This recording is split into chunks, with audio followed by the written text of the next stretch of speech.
The sculpture is a language, and it's a visual vocabulary.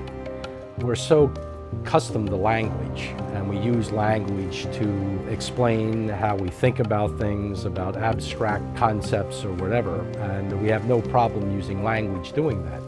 My language is a visual language, so hopefully we're dealing with those same sensibilities. We're translating those sensibilities to another individual. It might not be specific as such, but the major construct is there. Hopefully it becomes an enrichment in the respect that it's offering something that doesn't prior exist. From this end, do 13 inches. Cut it. Cut that end straight. It's a little sharp there too. As you know, New York City is incredibly dynamic. I mean, there's noise, there's activity. You're just not dealing with a stage set. I mean, the city itself is very architectonic, very geometric or whatever, but people inhabit the space. You move from building to building. You have different thoughts during the day than you have in the evening, and so on and so forth. I would hope that engaging the sculpture, they would stop, they would notice, and it would be a different sensibility and create a personal kind of interchange and an intimacy.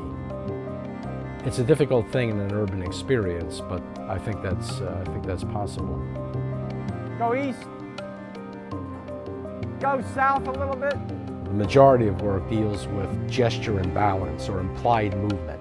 And that's kind of an interesting thing because you know that these pieces weigh several tons, they're heavy, that they're stagnant, that they're made of metal, they're not organic, they don't move, but you experience movement at the same time. And as a pedestrian, you're walking, you're moving, you're balancing, you're counterbalancing. The sculptures are doing the same thing, so there's this interrelationship of what you're experiencing in a very visceral way and what the sculpture is doing. It keeps on revisiting itself. In the morning you might see it, it's silhouetted, you might see it in the afternoon and there's a play of shadows and so on and so forth. Many times sculptures are developed purely to explore form and without the context of where they might go. So they're just an independent form that then you place. These aren't technically site-specific, but I would hope that they're sensitive to that space.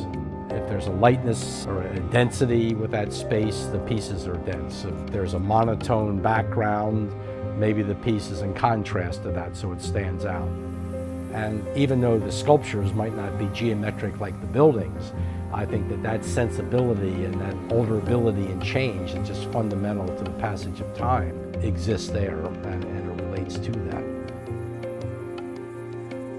As an artist, to explore, there might be one central core that you're dealing with, but then how you break off of that, and where's the avenues for growth, and how do you expand, and how do you take the next step further? And you keep on probing those boundaries all the time.